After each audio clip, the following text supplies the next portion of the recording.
Emma Roberts was in danger until her stalker decided to go after Kim Kardashian instead. This 32-year-old man is obsessed with these women, and he wants to go after them and their children. This has gotten really scary for Emma and Kim, and I'm concerned about who's next. So let's get into it.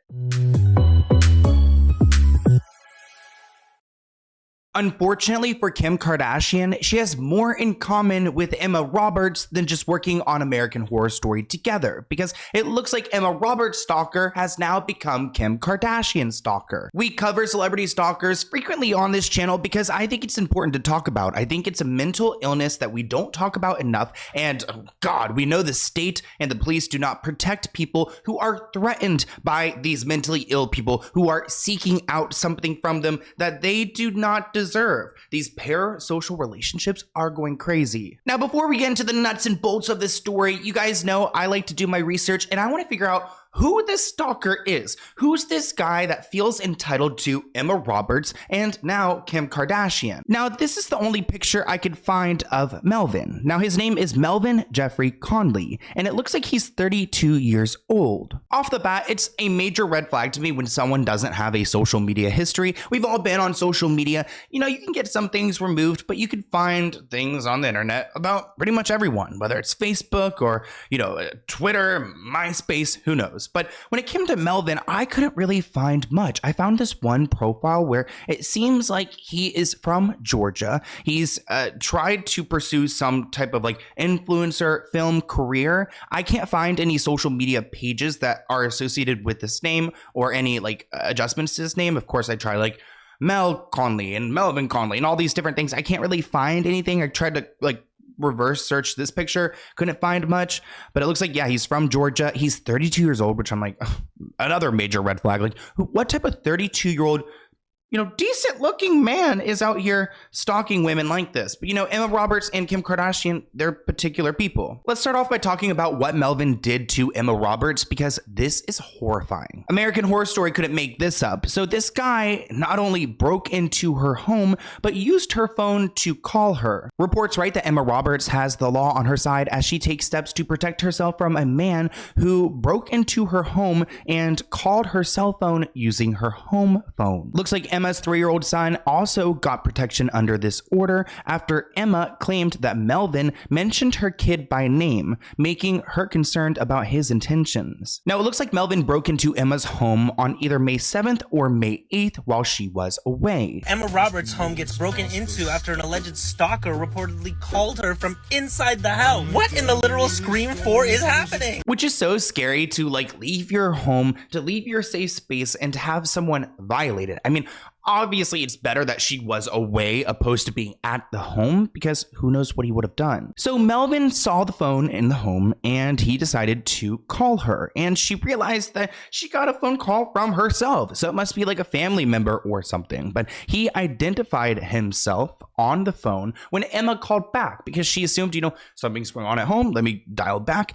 And she was shook to hear this guy Melvin casually speaking on her home phone, assuming that he's allowed to be there, actually claiming that he had permission to be there from Emma. Which she's like, what the heck? I don't know who you are. Restraining order also protects Emma's 3-year-old son, who she says the man mentioned by name, which obviously scared her. Emma says the man broke into her Los Angeles home last month on May 7th or 8th, which is when he used her home phone to call her cell phone. Emma says she received a missed call from her home phone number. She initially believed that it was a family member who was calling her, so she called back. Now, this callback must have been the scariest thing. I'm trying to think about how Emma must have felt in that moment to call back your home and to then hear a voice you've never heard before. I mean, I feel like my stomach would just sink. When Melvin answers the phone, he addresses her as Emma and says that he has permission to be there, which she's like, no, you don't. I actually met Emma at Coachella at an event. I think it was a Celsius event, and she was so nice, super nice, which, you know, despite the reports about her, she was friendly at Coachella. Maybe she was just, you know, in a good mood. What's more is that Emma claims that she got a strange text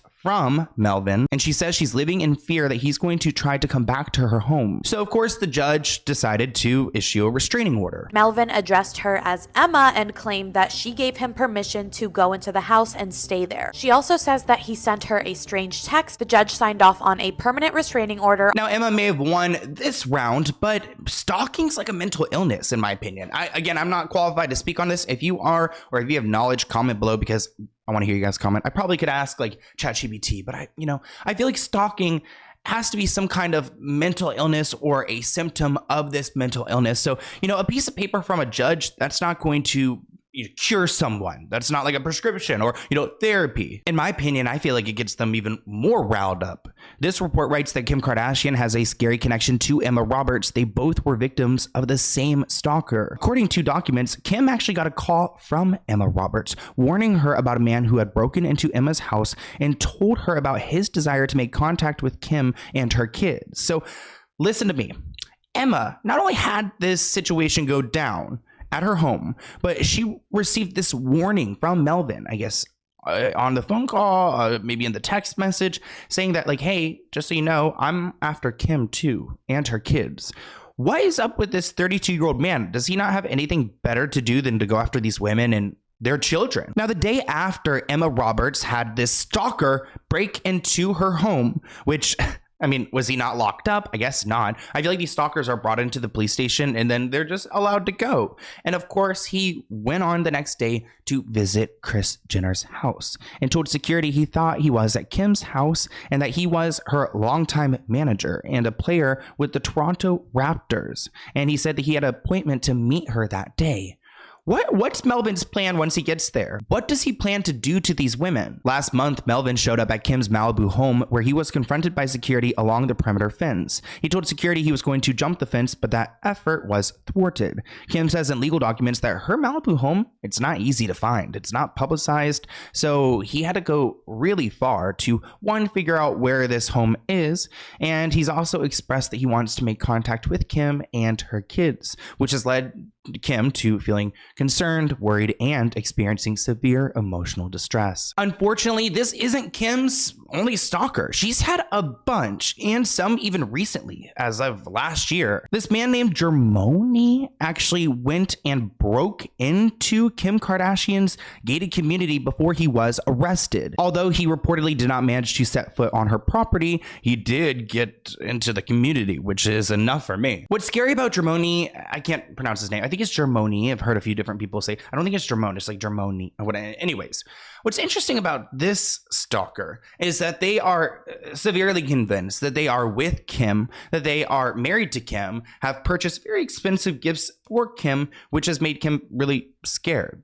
I would be too. It's a parasocial relationship. It's a mental illness. And that's because he's shown up at her house several times, calls her his wife, and even sent her packages, including a diamond ring and hotel key cards. Wow. In court papers, Kim said, I am concerned about the extent of his delusional belief we are in or will be in an intimate relationship, particularly because it appears he has spent significant funds purchasing items to send me. I would be fearful too, because I would expect this person not to have as much money as Kim. I'm assuming they're just like a normal person. So to spend that much amount of money on someone who you have convinced yourself in your mind is wanting this gift, wanting this relationship with you, that is scary. So the alleged stalker's name is Jamoyne Ziegler. He was arrested Friday after he allegedly made his way in Kim's gated community, getting really close to her actual house. He didn't make his way onto the property, but he was pretty close to the house before he got arrested. Despite this guy getting his warning by the judge a couple of times, he has repeatedly shown up to her home on more than one occasion. He began contacting her in December, I believe in 2022, because this all happened in 2023,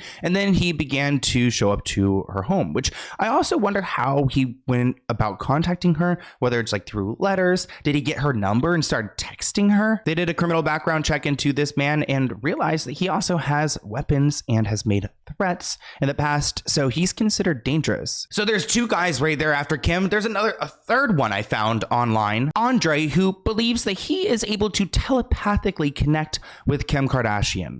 Wow. Do you think when she started the show and got into her celebrity that she thought she would have people thinking that they were telepathically communicating with her. I just don't know how I would respond. He's appeared at her home 3 times as of August 2022, and she was fearful that this situation could escalate to violence. She has never even met this man. Kim Kardashian has been granted a restraining order against a man who claimed to be able to communicate with her telepathically. A Los Angeles court gave Kardashian a 5-year order of protection against Andre Prasad, who had reportedly shown up to her home at least 3 times in August, claiming to be armed. Court documents also detailed that he even traveled to New York while Kardashian was there on business and attempted to gain access to her hotel room. Kardashian alleged that despite never meeting, Prasad posted about her on social media, and in one post, he had, quote, claimed that I had been communicating with him telepathically. Prasad will have to maintain a minimum distance of 100 yards from Kardashian. He will also be prohibited from owning or possessing any firearms and will have to hand over any he may already have. Luckily, this kind of charge stops this man from owning a handgun, and he's required to surrender any weapons that he has. We've got a 5-year restraining order, but like with people like this, what happens after 5 years? Like, do they then, after the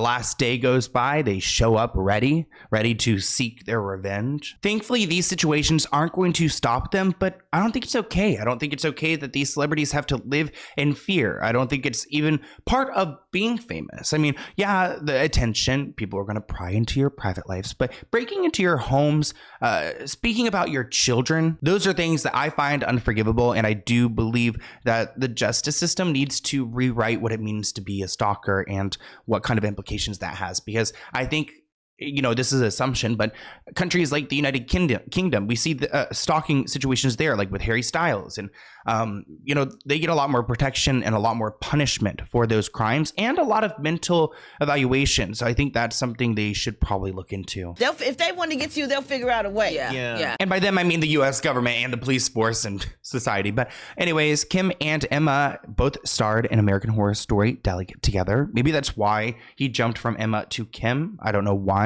But they are also executive producing a new series titled Calabasas, which will appear on Netflix. I don't know what it's going to be about, but I'm interested. But I hope you guys enjoyed this video. If you guys are still here, thank you so much for watching. I am really excited for this next chapter with the YouTube channel and with different projects I'm working on. I feel like I don't want to tell you guys yet, but I've got an announcement coming up. I feel like I've mentioned it in some videos. I don't know if they've come out yet. I'm going to put this video out probably today, just as soon as I can. But I've got something new coming out on August 11th. It is a new series on the channel. It's going to be completely different. Blind item breakdown was something that we came up with and you guys love and I'm obsessed with. And I thought, why don't we do more series? But this one's going to have content that's very different than what you guys are normally seeing. And I'm a little bit nervous about it, so it might not stay around. I said this about the blind item breakdown and you guys liked it, so maybe it will stay around. But it's going to be a video that will come out weekly, hopefully on Sundays, and it's going to be more of what you love, but also some personal aspects and some behind the scenes and things, and just some insight into my life. And if you guys are here still watching this part of the video, this is for you. Like this content's going to be for you to see what I'm doing and to learn more about me and to be on this journey. And it's a small segment, but it's going to be a weekly thing. So I think over time, you guys are going to learn a lot more. And I'm hoping that it goes down well, because if not, I'll pull it and we don't need to do that. I don't need to have any type of like personal things out here that you guys are not going to like or that's not going to do well. I'm very receptive. So that's why I'm kind of in my creative era right now. I feel like with the YouTube, I feel like I'm very confident with what I'm doing investigative wise and journalistic wise. And I'm going to try to challenge myself with this new content. And, if you guys don't like it, 100%, we're done. It might be the first episode of this show. I don't know if should I say it? It's gonna be called The Sloan Show. But yeah, there's gonna be it might be one episode. Who knows? If you guys don't like it, then F it. Then I'm not gonna do it. I'm not gonna give people stuff they don't want or show you guys things you don't want to see. But I feel like the people who would be at this point in the video still, like if you're waiting at the end and you guys like to hear my life updates and you guys want to see me on trips, you guys want to see me like at these premieres and stuff and see this footage and learn more about me, then this is for you. And I'm hoping that you guys enjoy it. But if you don't, that's okay. It's a lot of work, so I can easily not do it. But I want to build that connection with you guys. I'm eager for it, and I've got a few different things happening, like some things I can't really even talk about that are happening later on. That it's just gonna be so cool to put out this new stuff. I just hope that it resonates, because I want to do things for you guys that you're gonna enjoy and that I'm gonna enjoy too. And I love doing what I'm doing now, but I'm just like, why not expand it? And I've got something else too that I'll talk about more in my first episode that I'm working on. And it's just, I love to work and I'm really happy in my life right now. So it's making it easy to work. It's making it easy to do something I love. So thank you guys for giving me that opportunity. I'd never take it for granted. And I love you guys. Thank you.